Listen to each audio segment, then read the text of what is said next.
Warahmatullahi wabarakatuh.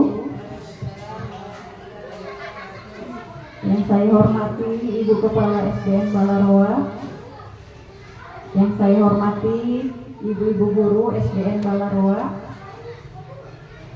Pertama-tama marilah kita panjatkan puji syukur kehadirat Allah Subhanahu wa taala atas rahmat dan hidayahnya kepada kita semua. Pada hari ini kita berkumpul di tempat ini dalam rangka mengikuti diseminasi budaya positif oleh calon guru penggerak yang ada di sekolah kita. Salawat dan salam kita haturkan kepada beliau Sayyidul Anbiya wal Mursalin Nabi Muhammad SAW. Semoga kita semua mendapat syafaat beliau di hari akhir kelak. Amin, amin ya rabbal alamin.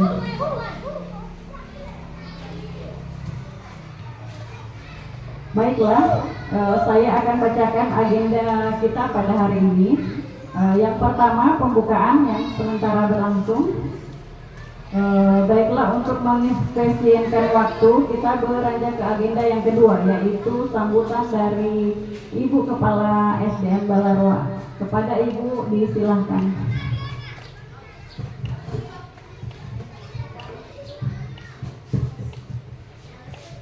Bismillahirrahmanirrahim. Assalamualaikum warahmatullahi wabarakatuh. Rekan guru yang saya hormati dan saya banggakan, alhamdulillah puji syukur kita panjatkan kehadirat Allah Subhanahu wa taala, yang mana siang hari ini kita diberi nikmat kesempatan, nikmat kesehatan, sehingga kita bisa beraktivitas sebagaimana biasanya. Selawat dan taslim kita haturkan keberlindungan Nabiullah Nabi Muhammad SAW beserta sahabat-sahabat dan keluarganya serta pengikut-pengikutnya Nabi sukses sampai akhir zaman. Semoga dapat sahabat beliau menjadi pencerahan bagi kita semua. Amin, amin ya rabbal alamin. Hari ini kesepakatan kita bersama, kita akan mengikuti pemaparan diseminasi budaya positif. Sebelumnya kita sama-sama tahu bahwa sudah masuk mungkin bulan ketiga ini, calon guru penggerak yaitu Ibu Afrida yang mewakili SDN Balaroa dari bulan Juni dinyatakan lulus sebagai calon guru penggerak. Alhamdulillah, saya ucapkan dan saya sangat merasa bangga bahwa mungkin baru kali ini ada guru-guru perwakilan dari SDN Balaroa. Itu merupakan suatu kebanggaan bagi kita semua. Artinya kita bisa juga, guru-guru kita bisa juga melaju seperti guru-guru yang ada di luar sana.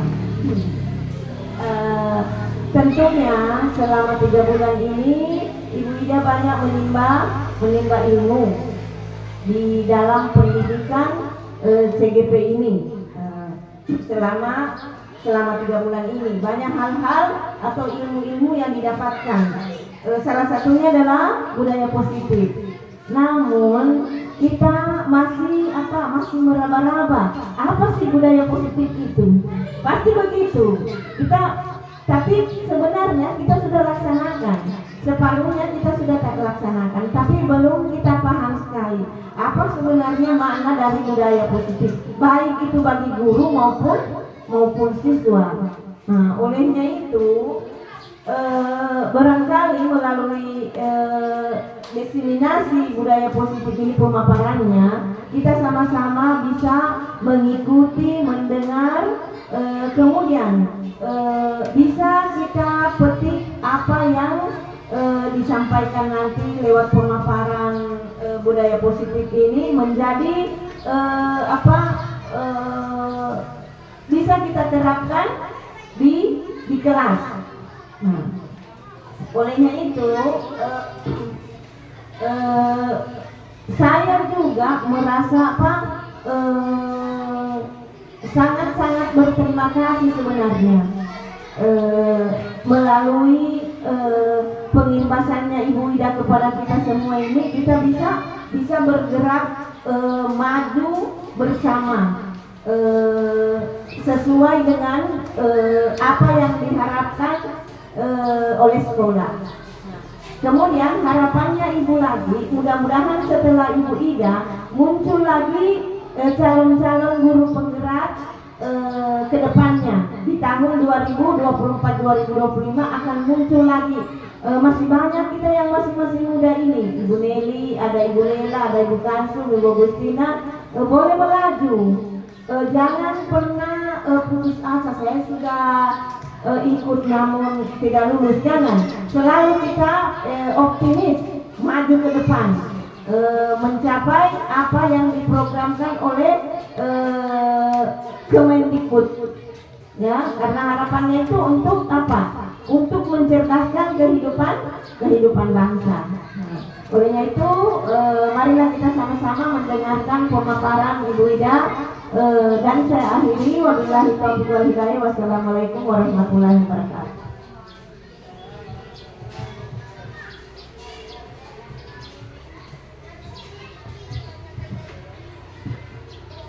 Demikianlah sambutan dari Ibu Kepala Sekolah kepada Ibu, kita ucapkan terima kasih. Baiklah Ibu-Ibu Guru, kita lanjut ke agenda selanjutnya, yaitu diseminasi budaya positif oleh Ibu Afrida. Kepada Ibu disilahkan. Ya, terima kasih untuk pembawa acara. Assalamualaikum warahmatullahi wabarakatuh. Yang saya hormati Kepala SDN Balaroa, yang saya hormati guru-guru hebat yang ada di SDN Balaroa. Baik, sebelumnya pertama-tama marilah kita memanjatkan puji dan syukur karena kita masih diberikan kesempatan, kesehatan, sehingga kita dapat berkumpul di tempat ini dalam rangka mengikuti diseminasi penyebaran pemahaman dan penerapan pengalaman budaya positif. Ini selaku tugas saya, guru penggerak angkatan 11. Salam dan salam tak lupa kita aturkan ke junjungan kita Nabiullah Muhammad SAW, keluarga, sahabat dan pengikutnya hingga akhir zaman. Bapak dan Ibu yang saya banggakan, saya berdiri di sini bukan berarti saya sudah tahu segalanya, bukan berarti saya sudah lebih dari Bapak dan Ibu. Namun saya berdiri di sini tak lain dan tak bukan kita berbagi apa yang saya tahu, kita akan berbagi sama-sama. Mungkin dari Bapak dan Ibu nanti ada masukan juga untuk saya, untuk kita ke depannya. Bapak dan Ibu, tugas saya kali ini adalah mendiseminasikan penyebaran pemahaman dan penerapan pengalaman budaya positif. Selama 3 bulan saya sudah mengikuti kegiatan guru penggerak, dan ini adalah aksi nyata di modul 1.1 dan 1.4, yaitu modul 1. Di modul 1 itu kita ada 4 item, ya, ada dari pembelajaran filosofi pendidikan oleh Ki Hajar Dewantara, kemudian nilai-nilai guru penggerak, dan visi misi dari guru penggerak, kemudian ini budaya positif. Nah, apa itu budaya positif, Bapak dan Ibu? Budaya positif ini benar yang disampaikan oleh kepala sekolah tadi, bahwa budaya positif ini kita sudah lakukan di sini. Hanya kita mungkin belum tahu apa itu budaya positif. Budaya positif ini adalah budaya-budaya atau apa yang kita lakukan yang baik terhadap siswa. Salah satu contohnya budaya positif itu adalah ketika kita menyambut siswa di depan gerbang sekolah kita, sekalipun sekolah kita ini belum mempunyai gerbang, tapi kita sambut salam pagi-pagi itu sudah merupakan salah satu budaya positif yang ada di sekolah kita. Kemudian kita membaca doa sebelum belajar, itu juga sudah merupakan salah satu budaya positif yang kita bangun di sekolah ini. Kemudian bergotong royong, anak-anak membersihkan lingkungan, itu merupakan budaya-budaya positif yang ada di sekolah kita. Jadi budaya positif ini sadar dan tidak sadar ya, kita sudah melakukan, hanya kita tidak mengetahui. Ini yang namanya budaya positif. Nah, di dalam budaya positif ini ya, ada 6 konsep dan nilai-nilai kebajikan yang akan kita ambil di dalam budaya positif. Yang pertama adalah disiplin positif nilai-nilai kebajikan. Yang kedua, teori motivasi, hukuman, penghargaan, dan restitusi. Yang ketiga, keyakinan kelas. Yang keempat, kebutuhan dasar dan dunia berkualitas. Yang kelima, restitusi 5 posisi kontrol guru. Ya. Yang keenam, restitusi segitiga restitusi. Nah, ini nanti akan kita bahas satu persatu ke dalamnya nanti, bagaimana disiplin positif itu. Mungkin ada yang bisa memberikan sedikit gambaran tentang disiplin, ya, apa itu disiplin. Jadi disiplin positif dan nilai-nilai kebajikan. Nah, sebelum kita ke disiplin positif dan nilai-nilai kebajikan, Bapak dan Ibu, bahwa pembelajaran kita sekarang ini mengalami paradigma perubahan belajar. Nah, apa itu paradigma perubahan belajar? Paradigma perubahan belajar itu adalah pergeseran dari cara pandang ya, dan pendekatan tradisional dalam pendidikan menuju metode dan filosofi baru yang lebih relevan dengan kebutuhan zaman. Ini mencakup perubahan dalam bagaimana pendidikan dipahami, dirancang dan dilaksanakan dengan fokus lebih besar pada pengembangan keterampilan yang relevan, pembelajaran yang berpusat pada siswa, dan penggunaan teknologi serta pendekatan pedagogik yang inovatif. Nah, perubahan belajar ini disesuaikan dengan filosofi Ki Hajar Dewantara, yang dimana Ki Hajar Dewantara itu menginginkan anak-anak itu disesuaikan dengan perkembangan zaman ya. Jadi kebutuhan anak harus kita penuhi sesuai dengan kodrat alam dan kodrat zaman. Nah, kodrat alam ada di sekitar kita ini, kemudian kodrat zaman itu tentang teknologi. Nah, bagaimana pembelajaran kita sudah menggunakan puisi, sudah menggunakan, ini sudah masuk teknologi ya, menggunakan komputer, menggunakan info seperti ini berarti kita sudah mengikuti perkembangan zaman. Nah, diharapkan paradigma perubahan belajar ini akan masuk nanti pada apa yang diinginkan oleh kurikulum Merdeka, yaitu profil pelajar Pancasila. Nah, di mana profil pelajar Pancasila ini? Di sini ada beriman dan bertakwa kepada Tuhan Yang Maha Esa, kemudian ada bergotong royong, ada mandiri, ada kreatif, ya, ada karakter, ya. Jadi di profil pelajar Pancasila ini, dari paradigma perubahan yang ada nantinya di sekolah kita ini, nantinya insya Allah akan menuju ke sini, ke profil pelajar Pancasila. Nah, ini yang kita harapkan dari perubahan pembelajaran yang kita laksanakan. Nah, ini disiplin positif. Apa itu disiplin positif? Nah, menurut Diane Gosen dalam Recruiting School Discipline 2001, disiplin yang berasal dari bahasa Latin yaitu disiplina, yang berarti belajar, yang bermakna mengontrol diri dan bagaimana menguasai diri untuk memilih tindakan yang mengacu pada nilai-nilai yang kita hargai. Selanjutnya, Diane Gosen pada tahun 1998 mengungkapkan bahwa dengan mengaitkan nilai-nilai kebajikan yang diyakini seseorang, maka motivasi intrinsipnya akan terbangun. Nah, disiplin mempelajari bagaimana cara kita mengontrol diri dan bagaimana menguasai diri untuk memilih tindakan yang mengacu pada nilai-nilai yang kita hargai agar tercapai tujuan mulia yang diinginkan. Jadi, menurut Gosen, disiplin itu bahwa disiplin itu adalah belajar, bukan disiplin itu mengikuti aturan yang ada. Ya. Jadi aturan yang ada, kalau kita mengikuti aturan yang ada, berarti ketika anak-anak itu tidak mengikuti, berarti ada sanksi di dalamnya. Tetapi disiplin adalah belajar. Ya. Kemudian menurut Bapak Pendidikan kita, yaitu Ki Hajar Dewantara, menyatakan bahwa di mana ada kemerdekaan, disitulah harus ada disiplin yang kuat. Sungguh pun disiplin itu bersifat self-disiplin, yaitu kita sendiri yang mewajibkan kita dengan sekeras-kerasnya. Tetapi itu sama saja, sebab jikalau kita tidak cakap melakukan self-disiplin, wajiblah penguasa lain mendisiplinkan diri kita. Dan peraturan demikian itulah harus ada di dalam suasana yang merdeka.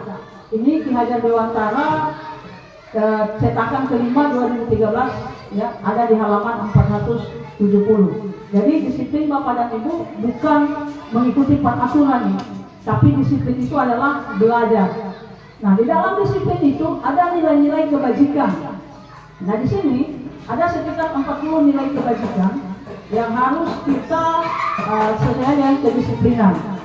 Jadi di sini ada peduli, ada keterus-terangan, kebersihan, komitmen, belas kasih, percaya diri, ya, rajin, integritas. Nah, sekitar 40 nilai-nilai kebajikan yang harus kita ketahui, yang akan kita gunakan untuk mendisiplinkan siswa. Jadi ini mendisiplinkan itu bukan berarti menghukum atau mengikuti peraturan, tapi membelajarkan siswa dengan nilai-nilai kebajikan sekitar 40 ini. Ya, ada toleransi, ada bersyukur, ada bijaksana, ada kesetiaan, ada keteraturan, dermawan, kejujuran, ya, dan sebagainya. Kemudian setelah kita berdisiplin, kita masuk pada teori motivasi, hukuman, dan penghargaan dan restitusi. Nah, teori motivasi ini, di sini nanti ada motivasi yang akan kita lakukan untuk siswa kita, ya, untuk kita sendiri dan untuk siswa kita. Ada 3 motivasi, ya, untuk kebutuhan kita. Motivasi yang pertama itu untuk menghindari ketidaknyamanan, dan adanya motivasi itu untuk menghindari ketidaknyamanan atau hukuman. Ini adalah tingkat terendah dari motivasi perilaku manusia. Jadi perilaku manusia itu untuk memotivasi manusia ada 3 perilaku yang akan dilakukan. Yang pertama itu tadi menghindari ketidaknyamanan, ini adalah tingkat terendah. Nah, biasanya orang yang motivasinya perilakunya untuk menghindari hukuman atau ketidaknyamanan akan bertanya, apa yang akan terjadi apabila saya tidak melakukannya? Sebenarnya mereka sedang menghindari permasalahan yang mungkin muncul dan berpengaruh pada mereka secara fisik, psikologis, maupun tidak terpenuhinya kebutuhan mereka.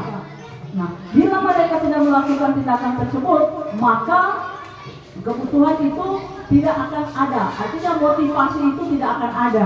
Jadi adanya tindakan itu baru mereka melakukan motivasi. Nanti, oh kalau saya tidak lakukan ini nanti tidak nyaman dengan kepala sekolah. Kalau saya tidak ikut ini tidak akan nyaman dengan kepala sekolah. Tidak akan tidak enakan sama teman-teman yang lain. Jadi dimohon jangan ada motivasi seperti itu. Karena ini motivasi tingkat terendah. Jadi motivasi itu harus dari diri sendiri, ya. Kemudian yang kedua, untuk mendapatkan imbalan atau penghargaan dari orang lain. Nah, satu tindakan di atas motivasi yang pertama. Di sini orang berperilaku untuk mendapatkan imbalan atau penghargaan dari orang lain. Orang dengan motivasi ini akan bertanya, apa yang akan saya dapatkan apabila saya melakukannya? Mereka melakukan sebuah tindakan untuk mendapatkan pujian dari orang lain yang menurut mereka penting dan mereka letakkan dalam dunia berkualitas mereka. Mereka juga melakukan sesuatu untuk mendapatkan hadiah, pengakuan, dan imbalan. Nah, motivasi ini juga bersifat eksternal, ya. Jadi tergantung dirinya. Jadi contoh motivasi ini, ya, kepada kita guru-guru, misalkan kita datang cepat. Oh, motivasinya supaya saya dipuji kepala sekolah, saya datang cepat supaya saya dipuji kepala sekolah. Oh, saya rajin membersihkan kelas supaya saya dapat pujian, supaya saya dapat hadiah. Nah, begitu juga dengan anak-anak kita. Jadi kalau dengan anak-anak kita, jangan membiasakan anak-anak kita bersihkan kelas, kalian akan dapatkan hadiah. Ya, jadi sebetulnya itu motivasi yang agak kurang baik, ya. Jadi jangan dibiasakan anak-anak itu mendapat hadiah atau mendapatkan pujian. Ketika mereka melakukan apapun, ya, nanti ada hadiah atau pujian, baru mereka akan laksanakan. Kemudian Motivasi yang ketiga yaitu untuk mendapatkan imbalan atau penghargaan dari orang lain. Nah, ini satu tingkatan di atas motivasi yang pertama. Di sini orang berperilaku untuk mendapatkan imbalan atau penghargaan dari orang lain. Ya, ini terulang ya. Kalau motivasi yang ketiga itu adalah motivasi yang datangnya dari diri sendiri, ya, di mana tidak mengharapkan imbalan, tidak mengharapkan pujian, tetapi motivasi itu datang dari dirinya sendiri. Jadi ketika anak-anak itu datang ke sekolah tepat waktu, dia tidak mengharapkan, oh saya nanti akan dipuji guruku, saya akan dapat hadiah karena saya satu minggu ini hadir tepat waktu terus. Nah, jadi itu tapi dari dasarnya sendiri bahwa dia memang datang tepat waktu untuk datang ke sekolah karena itu memang sudah menjadi tanggung jawabnya. Begitupun dengan kita guru. Nah, kalau kita datang cepat, jadi kan itu adalah memang datang dari hati bahwa kita adalah teladan untuk anak-anak, jadi contoh untuk anak-anak. Jadi bagaimana kita memberikan kebutuhan anak-anak itu ya sesuai dengan tindakan yang kita lakukan. Satu contoh adalah kita datang tepat waktu. Jadi datang tepat waktu itu adalah kebutuhan dari siswa, dan itu tindakan yang kita lakukan untuk menjadi teladan untuk siswa. Nah, kemudian konsep disiplin itu ada konsep disiplin dengan identitas gagal. Nah, kalau identitas gagal di situ ada hukuman, ada penghargaan. Nah, kalau hukuman berarti itu menyakitkan. Kalau menyakitkan berarti itu hukuman itu bisa dengan kata-kata yang tidak baik, kemudian dengan tindakan, mungkin anak-anak dicubit atau dikasih tindakan yang secara fisik. Nah, kemudian kalau penghargaan berarti dia tidak efektif, ya. Nah, kemudian ada tidak nyaman, berarti merusak hubungan. Murid takut, berarti akan mematikan kreativitas murid, ya. Kemudian memaksa, ini menghukum dengan sistem ranking. Nah, kalau misalkan kalau kau berbuat seperti ini, rankingmu akan turun, ya. Kalau kau datang terlambat terus, bila kau pintar, tapi rankingmu tidak akan baik. Nah, seperti itu contohnya. Kemudian murid menyembunyikan kesalahan, ini merampas hak menghargai dirinya. Kemudian murid menjadi rendah hati. Nah, kemudian konsep disiplin identitas sukses. Nah, ini kalau di konsep disiplin identitas sukses ada konsekuensi, ada restitusi. Nah, kalau konsekuensi ini adalah penguatan jangka panjang, kemudian perlu monitoring berkelanjutan, kemudian stimulus respon, kemudian murid menghormati peraturan, dan kehilangan waktu untuk memenuhi kesalahan. Jadi konsekuensinya ya. Kemudian restitusi. Nah, murid bertanggung jawab atas perilakunya. Kemudian fokus pada pemecahan masalah jangka panjang. Kemudian teori kontrol, artinya dirinya memegang kontrol. Kemudian murid bersemangat memperbaiki kesalahan. Kemudian ada konsep disiplin pendekatan restitusi. Nah, restitusi itu adalah sebuah cara menanamkan disiplin positif pada murid. Ini pengertian restitusi. Apa itu restitusi? Restitusi adalah proses menciptakan kondisi bagi murid untuk memperbaiki kesalahan mereka sehingga mereka bisa kembali pada kelompok mereka dengan karakter yang lebih kuat. Ini menurut Gosen 2004 ya. Jadi restitusi ini kita memperbaiki diri siswa, tidak dengan hukuman. Nanti selanjutnya di segi 3 restitusi nanti akan kita bahas lebih lanjut tentang restitusi. Seperti apa itu restitusi. Kemudian ada ciri-ciri dari restitusi. Nah, ciri-cirinya adalah yang pertama, belajar dari kesalahan bukan untuk menebus kesalahan.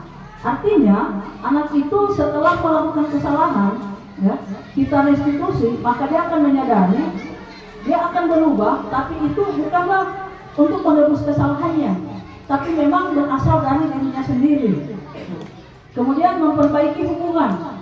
Nah, setelah dia menebus kesalahan, dia akan pasti perbaiki hubungan dengan orang di sekitarnya. Contoh kalau dia datang lambat, artinya kalau dia datang lambat, siswa datang lambat, maka hubungan dengan orang lain itu kurang baik. Kenapa? akan mengganggu pelajaran pada saat itu. Jadi merugikan dirinya dan merugikan orang lain. Maka akan kita restitusi. Seperti itu ya. Kemudian tawaran bukan paksaan. Jadi restitusi ini tawaran bukan paksaan. Nah, ketika anak-anak berbuat salah, kita carikan solusinya. Nah, bagaimana kalau seperti ini? Tapi ini bukan paksaan. Jangan kita memaksa siswa itu. Oh, kau harus seperti ini. Nah, harus kau jalankan ini. Nah, bukan seperti itu. Tapi kita tawarkan solusi-solusi kepada siswa yang bermasalah. Kemudian restitusi menuntut untuk melihat ke dalam diri. Kemudian dia melihat dirinya. Kenapa dia lambat? Apa penyebab dia lambat? Sehingga dia akan menyadari kesalahannya. Kemudian restitusi mencari kebutuhan dasar yang mendasari tindakannya. Nah, tindakan tadi itu mungkin dia berkelahi. Kenapa dia berkelahi? Apa penyebab dia berkelahi? Nah itu, jadi kebutuhan apa yang harus dia cari? Mungkin anak ini butuh kasih sayang, seperti itu. Nah, restitusi fokus pada karakter bukan tindakan. Jadi restitusi itu kita ke karakter siswa, ya, bukan tindakan. Bukan tindakan yang kita ambil, kita memukul siswa, kita menculik siswa, itu akan merubah perilaku siswa itu, tidak. Tapi pada karakter siswa, ketika dia berbuat kesalahan, maka karakternya yang kita rubah. Ya. Jadi bukan kita menghukum siswa itu dengan cara mencubit, dengan cara memukul, tidak seperti itu. Tapi karakter yang akan kita rubah. Kemudian restitusi fokus pada solusi. Nah ini, jadi di restitusi itu kita membuat solusi, kita mencarikan jalan keluar masalah yang dihadapi oleh siswa tersebut. Nah, kemudian restitusi mengembalikan murid yang berbuat pada kelompoknya. Nah, setelah kita restitusi, maka siswa itu kita kembalikan ke kelas. Jadi jangan menghukum, oh kau 1 jam berdiri di bawah tiang bendera. Nah, jadi itu bukan restitusi. Jadi setelah kita restitusi, kita carikan jalan keluarnya, kita akan mengembalikan anak itu ke dalam kelas tanpa ada hukuman apapun. Nah, itu tadi ciri-ciri dari restitusi. Nah, kemudian kita masuk kepada perbedaan ya. Jadi ini ada perbedaan-perbedaan dari ketiga tadi itu ada perbedaan-perbedaan. Ini adalah contoh kasus ya. Jadi di perbedaan ini nanti kita akan melihat apa itu hukuman, apa itu konsekuensi, dan apa itu restitusi. Nah, jadi ini ada contoh kasus siswa yang sering datang terlambat. Nah, kalau kita menghukum, ya, kalau kita menghukum siswa, berarti kita menyuruh siswa itu angkat bendera selama 15 menit. Itu menghukum. Ya. Nah, kemudian kita memarahi.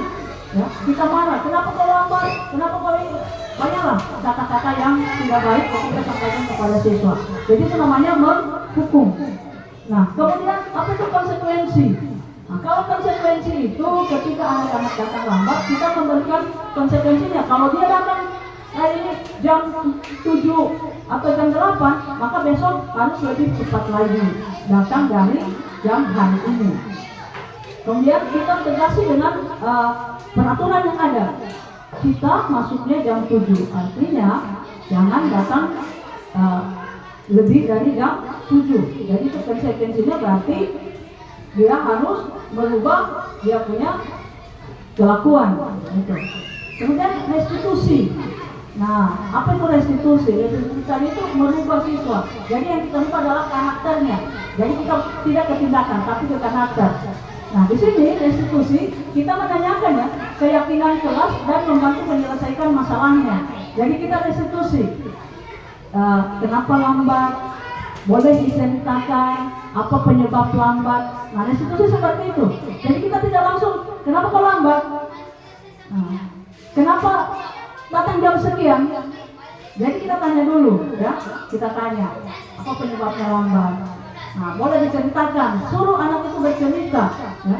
Ceritakan kenapa dia bisa lambat, dan kita carikan jalan keluarnya. Oh, mungkin kalau misalkan dia lambat tidur karena menunggu orang tuanya, nah kita carikan jalan keluarnya, jangan ditunggu orang tuanya, ya. Nah, kemudian kita terbuka dengan siswa, menghormati dirinya dan orang lain. Jadi kalau restitusi beda dengan konsekuensi dan beda dengan hukuman, jadi ada perbedaan. Kalau hukuman berarti ada tindakan yang kita lakukan. Kalau konsekuensi berarti merubah dari atau aturan yang kita sampaikan kepada siswa itu. Tapi kalau restitusi, kita menanyakan apa-apa yang menjadi keyakinan kelas kita. Keyakinan kelas kita, kemudian kita menanyakan bagaimana masalahnya dan kita akan menyelesaikan masalahnya, bukan menghukum. Nah, itu perbedaan dari hukuman, konsekuensi, dan restitusi. Nah, kemudian keyakinan kelas. Nah, keyakinan kelas ini, mengapa keyakinan kelas bukan peraturan kelas? Ada mungkin yang bisa jawab, kenapa kita sampaikan ini keyakinan kelas, bukan peraturan kelas? Mungkin Bapak dan Ibu mau jawab, kenapa keyakinan kelas? Karena kan kita sudah membuat semua keyakinan kelas. Jadi kenapa keyakinan kelas? Kenapa bukan peraturan kelas? Ada mungkin yang bisa untuk memberikan sedikit pendapatnya, kenapa keyakinan kelas? Kenapa bukan peraturan kelas?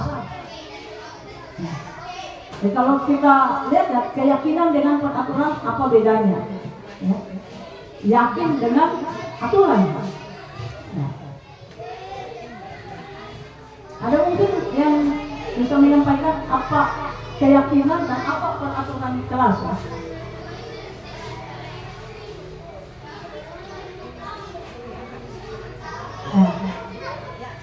Mungkin ada kepala sekolah, mungkin silakan.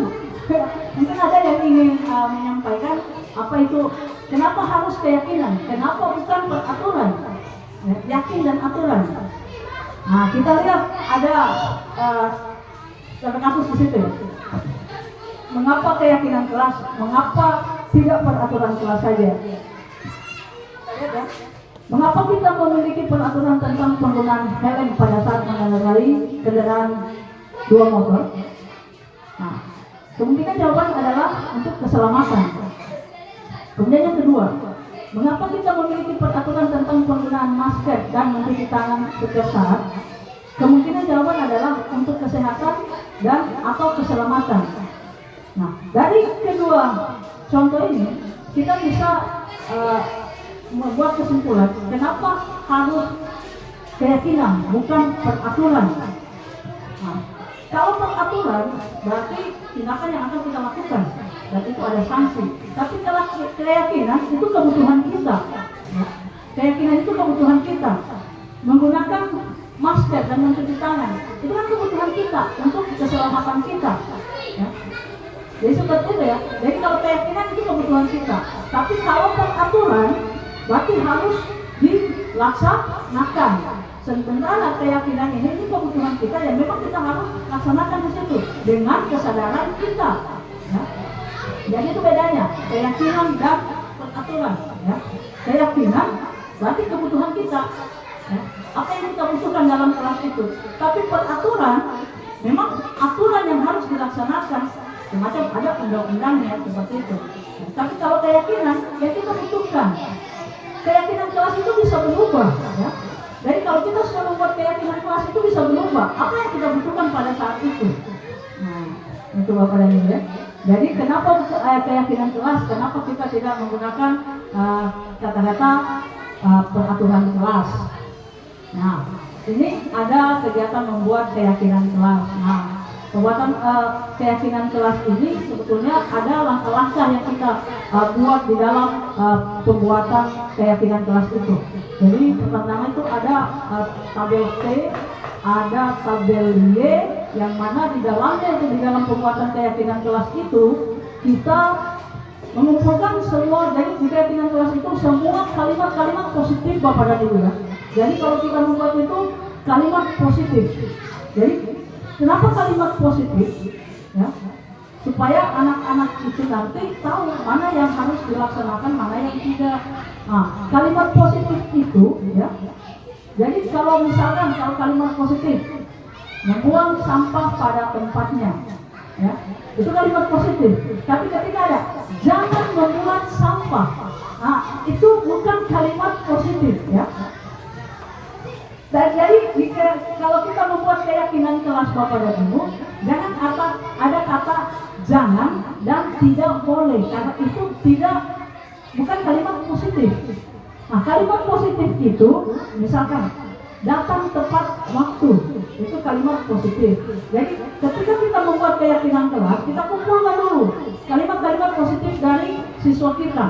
Nah, nanti setelah kita kumpulkan, baru akan kita buatkan kalimat positif universal, sehingga keyakinan kelas itu tidak panjang-panjang kepada dia, ya. Tidak panjang-panjang nanti kalimat positifnya. Nanti insya Allah ada waktu kita akan sama-sama membuat keyakinan kelas, ya. Jadi nanti saya akan berbagi bagaimana membuat kalimat universal, ya. Jadi contoh kalimat universal itu misalkan menghormati. Kan biasanya kalau kita membuat keyakinan kelas itu menghormati, menghargai, sopan santun, kan ada seperti itu. Jadi dari semua itu, universalnya adalah menghormati. Jadi satu itu saja, menghormati.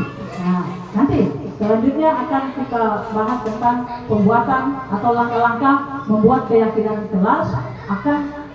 Kita mengikuti langkahnya. Ada tabel yang tampak, tidak tampak, ada yang didengar, yang dilihat, ya. Ada tabel Y namanya. Nah, nanti insya Allah akan kita lebih dalami setelah ini. Nah, setelah ini kita akan lebih dalami bagaimana langkah-langkah pembuatan keyakinan kelas, supaya kita sama-sama tahu bagaimana kalimat universal. Jadi kita akan membedah keyakinan-keyakinan kelas yang sudah ada. Ya. Jadi kita membedah sesuai dengan langkah-langkah yang ada. Saya yakin di kelas kita masing-masing sudah ada keyakinan kelas. Jadi kita kurang membedah dan memasukkan ke kalimat universal yang positif. Nah, jadi sehingga kita punya keyakinan kelas itu tidak panjang-panjang, ya.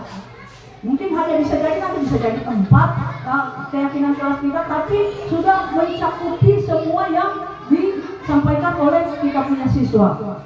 Nah, seperti itu. Jadi ini ada kegiatan-kegiatan saya ketika membuat keyakinan kelas di kelas saya. Nah, ini bagaimana pembentukan keyakinan kelasnya, ya? 1. Lebih abstrak dari keyakinan. Jadi lebih abstrak dari keyakinan, ya. Kemudian berupa pernyataan yang universal, artinya yang umum, ya. Pernyataannya yang umum, tidak yang khusus. Kemudian dibuat dalam bentuk positif. Nah, itu tadi, kalau di dalam bentuk positif berarti tidak ada kata jangan, tidak ada kata tidak boleh. Nah, kemudian sedikit saja biar mudah diingat. Jadi keyakinan kelas itu tidak perlu panjang-panjang. Itulah universal tadi, ya. Tidak perlu panjang-panjang. Jadi supaya mudah diingat oleh anak-anak itu, jadi kita buat dia lebih mudah, lebih diingat, lebih pendek dengan menggunakan kalimat universal. Nah, kemudian dapat diterapkan di kelas. Jangan membuat keyakinan kelas, tapi kita tidak dapat terapkan di kelas. Jadi keyakinan itu tadi kebutuhannya kita. Nah, kebutuhan dari siswanya kita itu yang kita ambil, kita buatkan ke dalam kalimat positif, ya, kalimat universal yang lebih mudah dipahami oleh siswa dan dapat diterapkan di dalam kelas. Kemudian ini, bersedia meninjau kembali keyakinan kelas dari waktu ke waktu. Itu yang saya bilang tadi, bahwa keyakinan kelas itu 1 tahun itu bisa berubah-ubah. Misalkan 2 bulan ini kita buat seperti ini, 2 bulan ke depan ada perubahan, kita rubah keyakinan kelas itu. Nah, tapi merubahnya lebih ke arah lebih baik. Nah, makanya tadi saya bilang keyakinan kelas nanti boleh kita akan buat kembali, ya. Dan ini tidak bisa ada perubahan. Boleh kita buat kembali dengan mengikuti langkah-langkah yang ada. Nah, kemudian semua warga kelas hendaknya ikut berkontribusi dalam pembuatan keyakinan kelas. Jadi keyakinan kelas ini jangan hanya keinginannya guru, ya, tapi keyakinannya anak-anak, ya. Kebutuhannya siswa, kebutuhannya kita yang ada di dalam kelas itu maupun di sekolah. Karena ada keyakinan kelas, ada keyakinan sekolah. Kalau sekolah berarti keyakinan dari kelas 1 sampai dengan kelas 6, semua warga sekolah. Tapi kalau kelas, misalkan kelas 6, berarti hanya keyakinan yang dibutuhkan oleh kelas 6 itu. Seperti itu, ya. Nah, kemudian, ini dari keyakinan tadi, ya, ada kebutuhan dasar manusia. Nah, kebutuhan dasar manusia ini ada 5. Ada 5 kebutuhan dasar manusia. Ada kebutuhan bertahan hidup. Nah, kalau kebutuhan bertahan hidup ini pasti berkaitan dengan makanan. Ya, jadi kita tidak mungkin bertahan hidup kalau kita tidak makan. Kemudian kasih sayang dan rasa diterima. Ya, jadi keyakinan yang kedua itu ya, kebutuhan yang kedua itu kasih sayang dan rasa diterima. Jadi anak-anak itu harus disayang. Kemudian juga dia bisa merasa diterima karena biasanya ada anak-anak yang mungkin biasanya anak-anak itu kita anggap dia nakal. Jadi dibiarkan, ya. Jadi jangan seperti itu ya, jangan dibiarkan anak-anak itu. Jadi biarkan dia merasa diterima sehingga dia nyaman di dalam kelas. Ya. Jadi jangan anak-anak merasa saya tidak disayang, saya tidak diterima, atau perlakuan kita memang berbeda. Jadi di dalam kelas itu kita melakukan perlakuan yang sama terhadap siswa itu, perlakuan yang sesuai dengan kebutuhan yang dirasakan oleh siswa. Kemudian penguasaan. Nah, penguasaan ini artinya kebutuhan pengakuan atas kemampuan. Ya, biasanya di dalam kelas itu ada siswa, ya, ada siswa yang mungkin bisa, tapi kita tidak akui, kita tidak pernah bertanya sama dia. Ya. Jadi di sini juga Bapak dan Ibu perlunya diagnosis, ya, perlunya diagnosis, perlunya analisis. Sebelum pembelajaran kita harus mengadakan diagnosis dulu. Oh, siswa ini kebutuhannya apa? Siswa ini kebutuhannya apa? Sehingga di dalam pembelajaran kita itu memang nanti sudah melaksanakan pembelajaran yang diinginkan oleh KHD, yaitu keterpihakan pembelajaran kepada murid.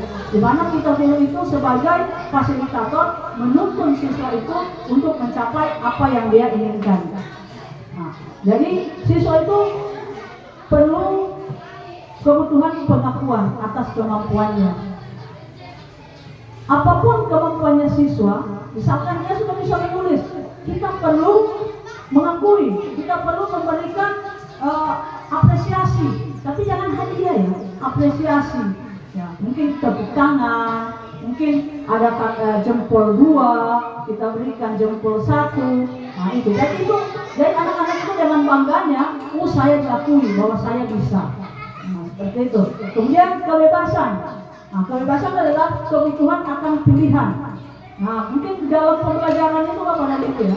Jadi dalam pembelajaran itu banyak media yang bisa kita gunakan. Siswa itu kan ada yang suka mendengar, ada yang belajarnya dengan gerakan, ada yang melihat. Nah, jadi di dalam kebebasan ini, ya, sesuai dengan kurikulum Merdeka, bukan bebas sebebas-bebasnya, tidak. Tapi ketika kita membuat tugas, ya, memberikan proyek kepada siswa, kita bebaskan dia mau buat seperti apa. Apakah dia buat di video? Kalau dia memang bisa buat video, silahkan. Dia buat di gambar, silahkan. Ya. Jadi sesuai dengan kemampuannya.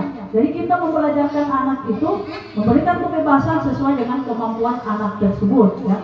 Jadi jangan kita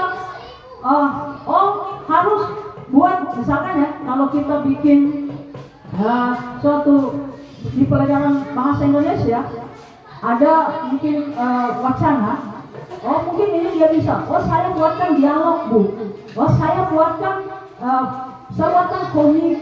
Nah, biarkan siswa itu sesuai dengan kebebasannya, sesuai dengan kemampuannya. Jadi itu yang dimaksud dengan bebas. Bukan bebas dia mau keluar bermain kita bebaskan, tidak seperti itu, ya. Tapi bebas di dalam membuat tugasnya. Kemudian kesenangan. Kesenangan, kebutuhan untuk merasa senang, ya. Ini kebutuhan mencari kesenangan, bermain dan tertawa. Jadi jangan juga tegang terus di dalam kelas. Jadi ada saatnya anak-anak itu kita berikan permainan, ya. Jadi dalam pembebasan tadi kita bisa main game sama anak-anak, sehingga anak-anak itu merasa senang di dalam belajar.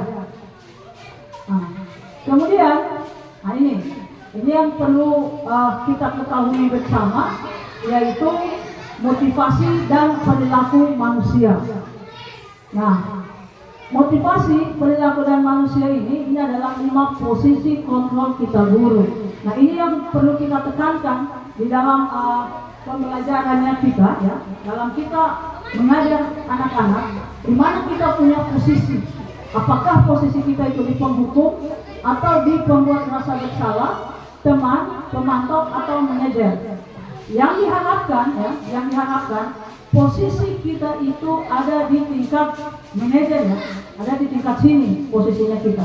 Jangan di penghukum. Ya. Jadi posisi kontrol kita guru itu ada di manajer, jangan di penghukum. Kalau sudah di pemantau dan manajer, insya Allah, ya, kita akan membawa kita punya anak-anak itu ke jenjang yang akan lebih baik, ke jenjang yang sesuai dengan kebutuhannya, sesuai yang diinginkannya, sesuai dengan apa yang akan dia dilaksanakan. Nah, ini ada contoh penerapan 5 posisi kontrol, ya. Jadi posisi kontrol kita, ingat ibu-ibu guru hebat Balaroa, 5 posisi kontrol kita itu ada 5.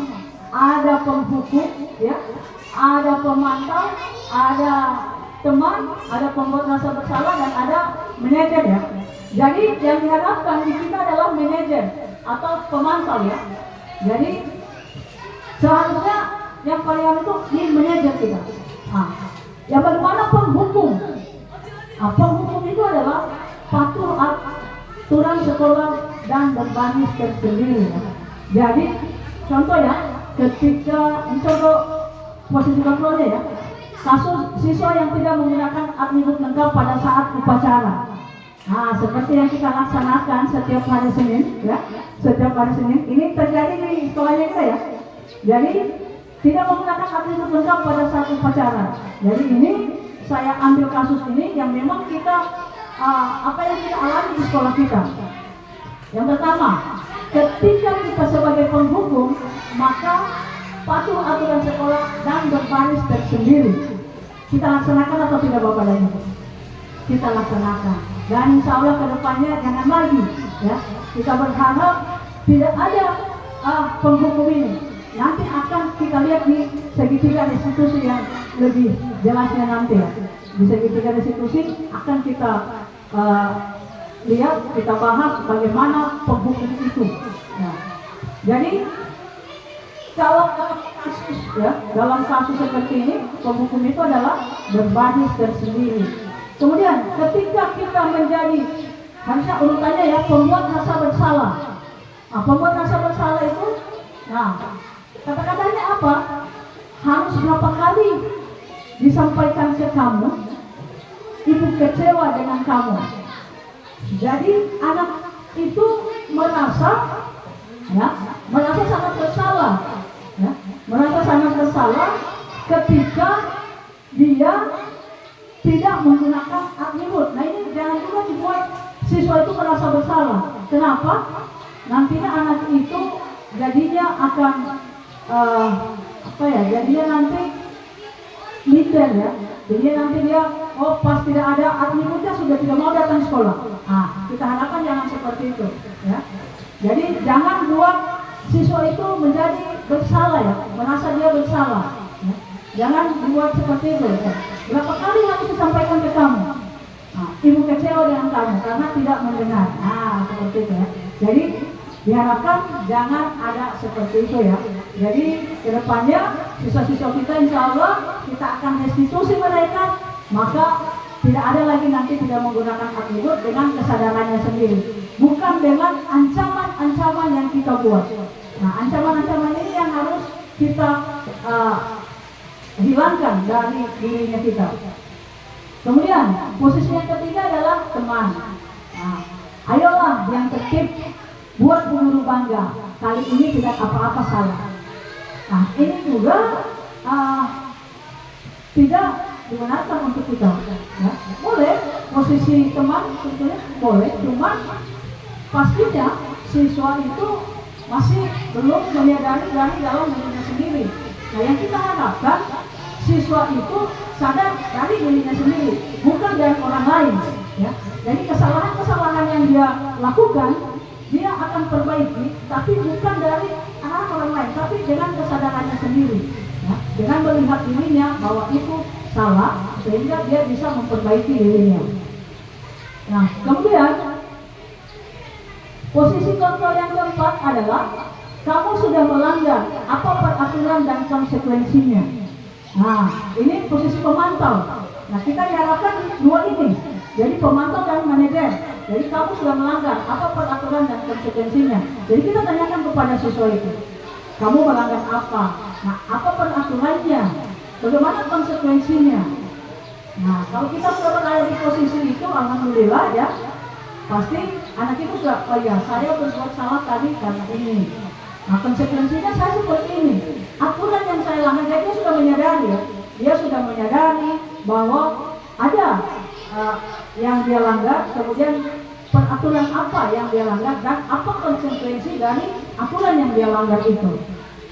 Nah, diharapkan oleh pemerintah dan kita semua yang ada di sini, posisi kontrol kita itu berada di manajer. Nah, di sini kita sudah posisi kontrol kita menanyakan ke siswa, apakah kamu tahu kesalahanmu?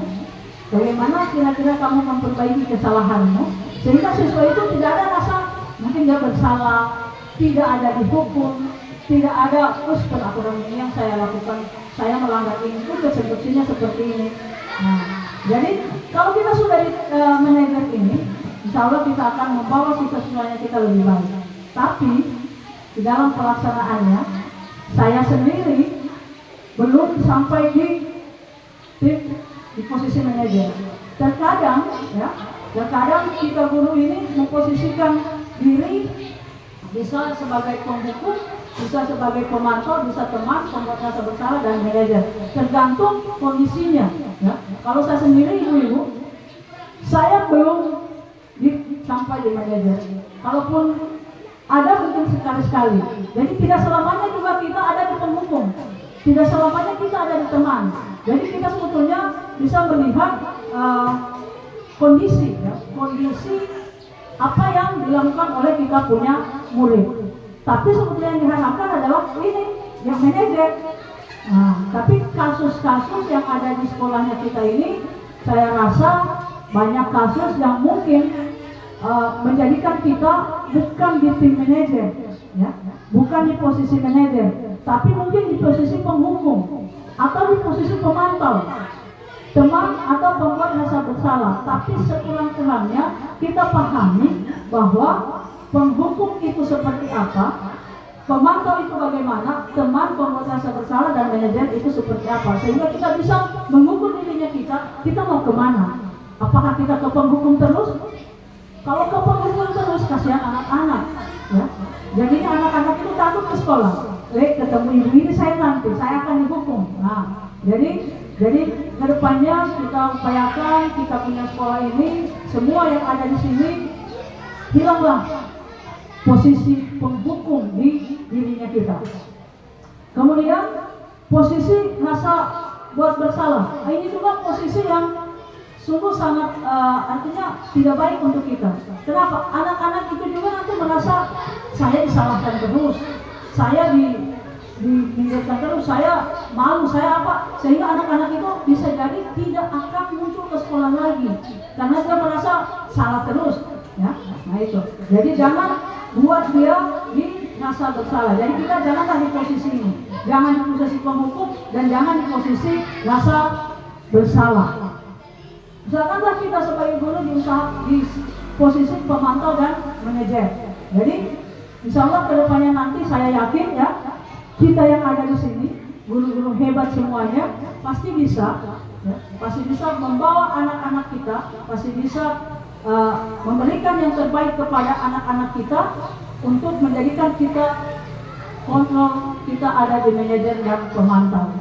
Jadi jangan ada penghukum di sekolahnya kita. Jangan ada membuat rasa bersalah di sekolahnya kita. Marilah kita semua menjadikan diri kita itu menjadi seorang pemantau dan seorang manajer. Jadilah kita seorang pemimpin pembelajar yang disenangi oleh anak-anak kita. Nah, dan ini contoh-contoh penerapan posisi kontrol kepada guru ya. Jadi insya Allah kedepannya nanti kita akan kita akan di posisi manajer dan posisi pemantau. Nah, selanjutnya ini yang saya bilang tadi, segitiga restitusi. Dan ini kemarin saya sudah praktekkan ya bagaimana segitiga restitusi ini. Nah, di segitiga restitusi ini ada tiga ya, ada tiga yang harus kita ketahui di segitiga restitusi, yaitu ada menstabilkan identitas, ada validasi tindakan yang salah, ada menanyakan keyakinan. Nah, di dalam pembangunan restitusi segitiga itu, ketika anak-anak itu salah atau membuat kesalahan, maka kita restitusi. Jadi restitusi itu ada tiga, ya. Ada kita stabilkan dulu identitasnya. Nah, bagaimana kita menstabilkan identitasnya itu?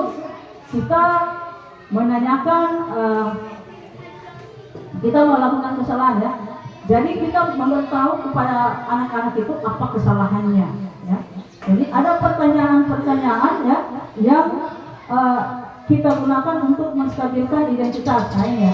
Jadi ketika kita menstabilkan identitas itu, nah ini ada kalimat-kalimat yang harus kita ketahui. Bagaimana caranya kita menstabilkan identitas, ya. Nah ini yang pertama adalah berbuat salah itu tidak apa-apa, ya. Jadi ketika anak-anak itu berbuat salah, misalkan dia datang lambat, kita tanya, suruh dia bercerita, ya. Nah, hari ini datang terlambat, kira-kira kenapa ya? Nah, seperti itu. Jadi dia akan ceritakan, Ibu, saya datang lambat hari ini karena saya tadi malam lambat tidur. Kenapa lambat tidur, Nak? Oh, karena saya banyak tugas, Bu. Jadi saya lambat tidur dan tugas itu saya tidak mengerti, Bu. Nah, jadi kita sampaikan, oke, lambat itu tidak apa-apa, Nak. Lambat itu tidak masalah. Nah, sehingga dia akan stabil identitasnya, stabil diri anak itu, ya. Kemudian yang kedua, tidak ada manusia yang sempurna. Sampaikan kepada anak-anak seperti itu. Ketika mereka berbuat salah, ya Nak, kesalahan itu wajar, ya. Karena manusia itu tidak ada yang sempurna. Kemudian saya juga pernah melakukan kesalahan seperti itu. Nah, kita kan manusia tidak luput dari kesalahan. Pasti akan pernah melakukan kesalahan seperti itu. Nah, kita bisa menyelesaikan ini. Maka kita akan mencari solusi. Jadi setelah dia bercerita, setelah dia menyampaikan semua apa yang dia lakukan, apa yang dia perbuat itu, dia akan bercerita dan kita akan menyelesaikan masalahnya. Nah, Bapak Ibu tidak tertarik mencari siapa yang salah, tapi Bapak Ibu ingin mencari solusi dari permasalahan ini. Jadi kita jangan mencari siapa yang salah. Kalau misalkan ada anak-anak berkelahi, nah, ada anak-anak berkelahi, jadi jangan cari siapa yang salah, tapi kita cari solusinya. Nah, kita cari solusi terbaik apa? Jadi kita restitusi anak itu, apa yang dialami oleh si A, apa yang dialami oleh si B, nah bagaimana penyelesaiannya, apa yang dapat kita lakukan agar anak-anak ini tidak berkelahi, agar mereka bisa merubah mereka punya karakter. Nah, seperti itu ya. Nah, kemudian kamu berhak merasa begitu. Nah, jadi di menstabilkan identitas itu supaya anak itu tidak terlalu merasa dia disalahkan, maka kita punya pertanyaan seperti ini ya. Kamu berhak merasa begitu, atau kalimat-kalimat positif seperti ini. Nah, apakah kamu sedang menjadi teman yang baik buat dirimu sendiri? Tanyakan kepada dirimu, apakah dia sudah menjadi teman yang baik untuk dirinya sendiri? Nah, kalau belum, nah kita carikan penyelesaiannya. Nah, jadi ini kalimat-kalimat yang kita harus tahu ketika kita membuat restitusi kepada anak-anaknya kita, ya, kepada murid-muridnya kita menstabilkan identitas mereka dengan kalimat-kalimat positif seperti ini.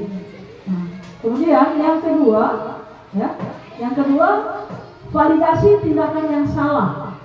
Nah, validasi tindakan yang salah ini dilakukan dengan tujuan untuk memenuhi kebutuhan dasar, ya. Jadi kebutuhan dasarnya siswa apa, ya, apa yang ingin dilakukan oleh siswa itu. Nah, kalimat-kalimat di bawah ini, ya, ini kalimat-kalimat positif yang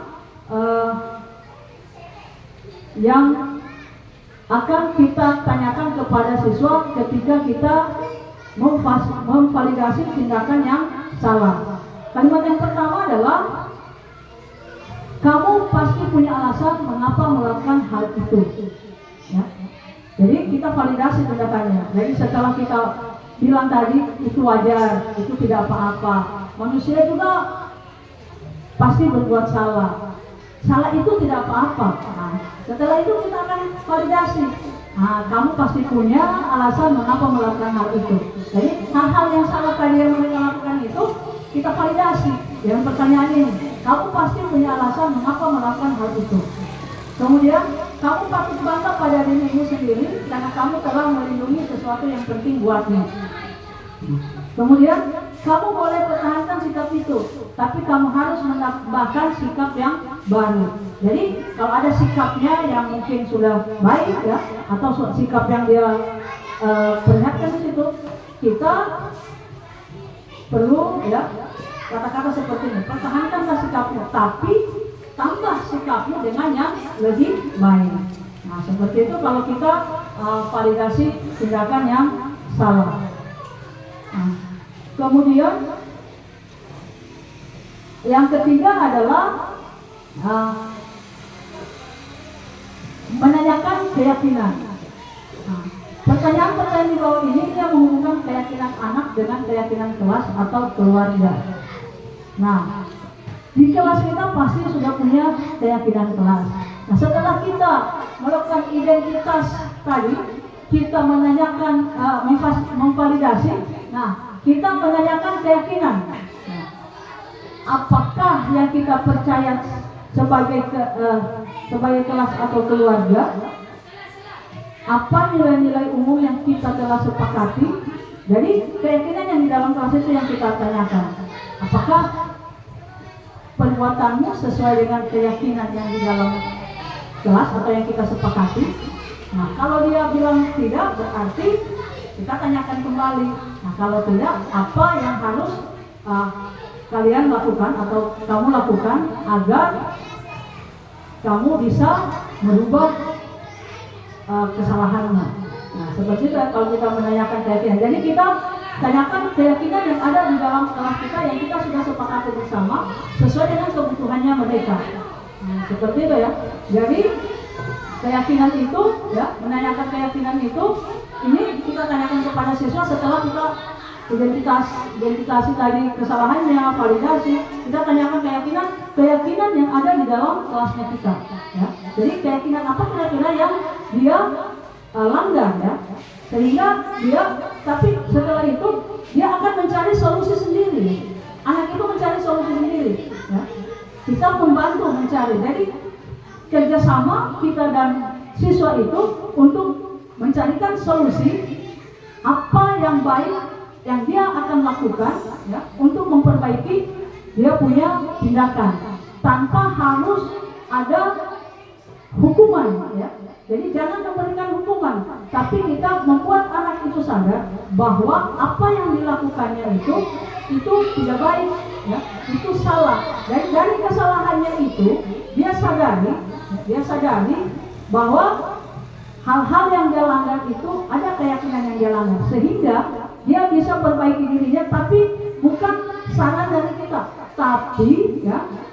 tapi itu dari dirinya sendiri ya. Dari dirinya sendiri dia menyadari kesalahannya, sehingga dia akan bisa perbaiki dirinya. Nah, itu tadi tentang segitiga restitusi. Jadi dari semua pemaparan dari budaya positif tadi itu ya, dan semua pemaparan yang sudah saya paparkan ada 6 tadi tentang budaya positif ya. Nah, yang paling utama yang kita harus tahu adalah 5 posisi kontrol guru dan segitiga restitusi. Bagaimana kita menjalankan di dalam kelas ya, disiplin itu seperti apa dan budaya positif itu seperti apa, motivasi yang akan kita berikan kepada siswa seperti apa. Mudah-mudahan apa yang saya sampaikan ini bisa bermanfaat bagi ibu-ibu guru hebat yang ada dan bisa menjadikan pembelajaran untuk kita laksanakan di sekolah kita, sehingga sekolah kita nanti bisa budaya positif itu kita terapkan di sekolah kita. Jadi sekian dari saya, lebih dan kurangnya saya mohon maaf. Saya akhiri. Assalamualaikum warahmatullahi wabarakatuh.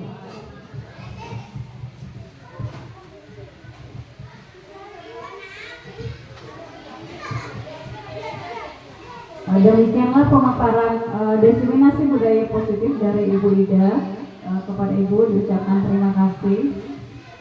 Baiklah Ibu-Ibu, dengan berakhirnya pemaparan tugas calon guru penggerak, maka berakhir pula lah kegiatan kita pada hari ini dengan ucapan Alhamdulillahirabbil alamin. Assalamualaikum warahmatullahi wabarakatuh.